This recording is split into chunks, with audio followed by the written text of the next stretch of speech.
The rain in Blackwood Valley didn't fall. It hung in the air, a freezing gray curtain that soaked through wool and skin alike.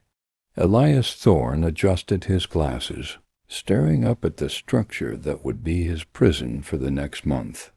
Blackwood Manor was not a house. It was a scar on the landscape. Built in the late 1700s, its stone facade was stained black by centuries of damp moss and neglect. Elias, an archivist specializing in the restoration of water-damaged manuscripts, had been hired by the estate's distant executors to catalog the library before the building was condemned. Generators round back, the driver grunted, dumping Elias's heavy trunk onto the wet gravel. Don't let it run dry. And keep the doors bolted. The wind here, it opens things. Before Elias could ask what that meant, the taillights were fading into the fog, leaving him alone with the house. The first 3 days were quiet. The house was cold, smelling of wet stone and old dust. Elias worked in the library, a cavernous room with floor-to-ceiling shelves packed with rotting books. It was on the 4th evening that he noticed the smell. It wasn't the smell of mildew he was used to. It was something cloyingly sweet, like overripe peaches left to rot in the sun, mixed with the copper tang of old blood. He traced the scent to the corner of the library, behind a heavy oak desk. There, growing out of the wainscoting, was a patch of mold. But it wasn't black or green.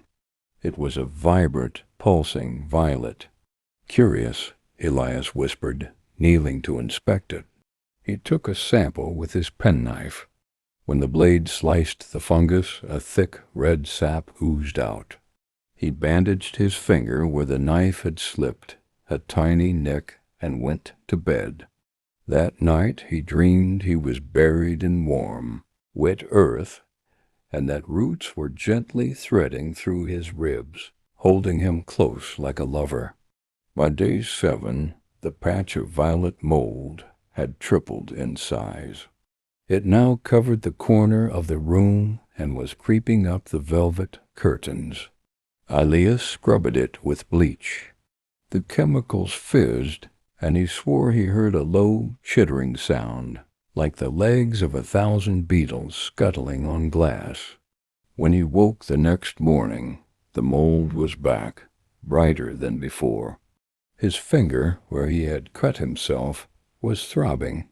He unwrapped the bandage. The cut hadn't healed. Instead, the edges of the wound had turned a soft purple. Under the skin, he could see faint, dark lines branching out up his wrist, tracing the path of his veins. He tried to call the executors, but the landline was dead.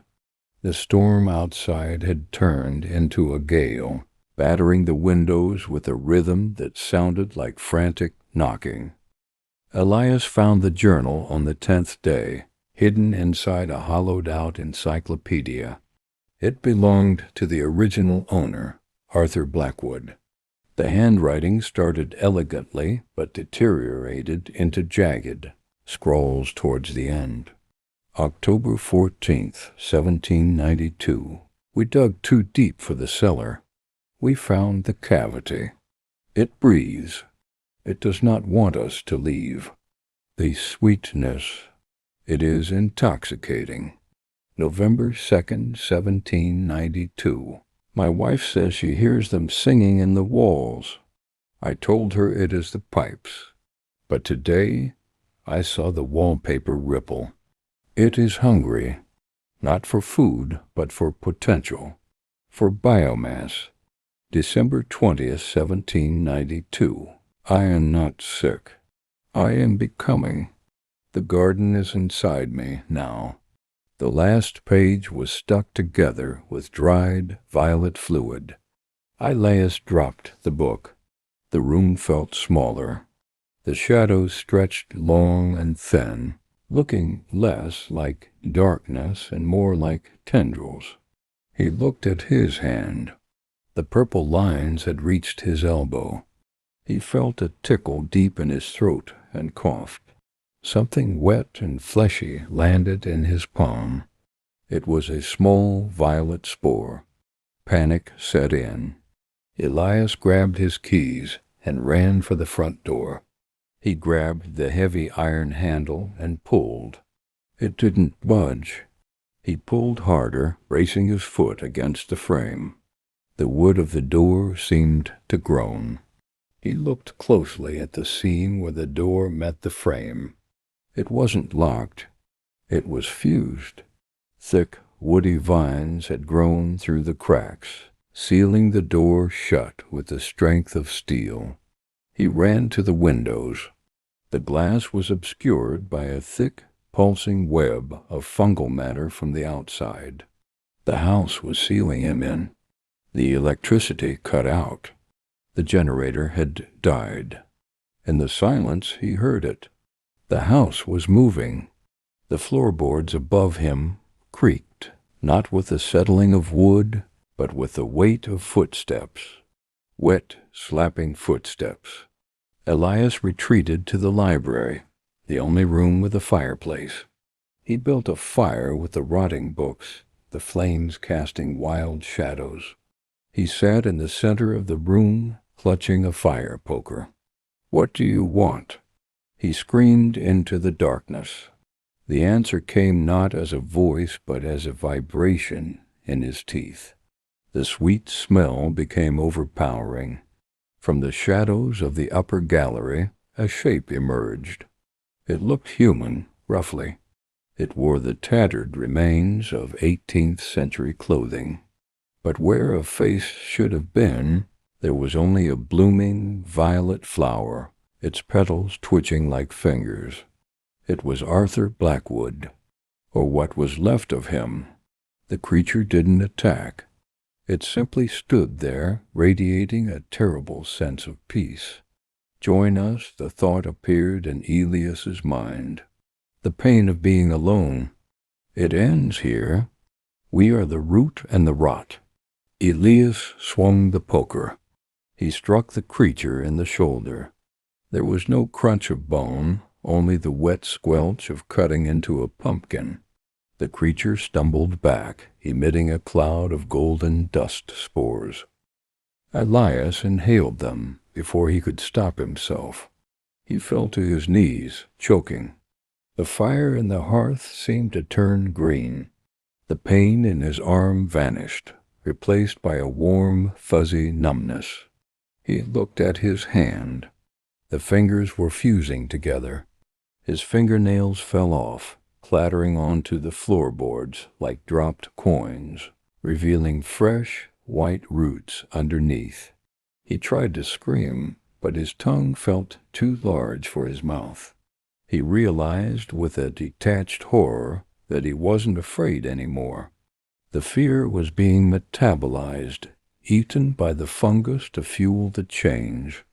He crawled toward the corner where the mold had first appeared. It looked inviting now, soft, warm. Elias Thorne lay down in the violet patch. He closed his eyes. He felt the floorboards soften beneath him, accepting him. He felt the roots of the house connect with the roots in his veins. Epilogue.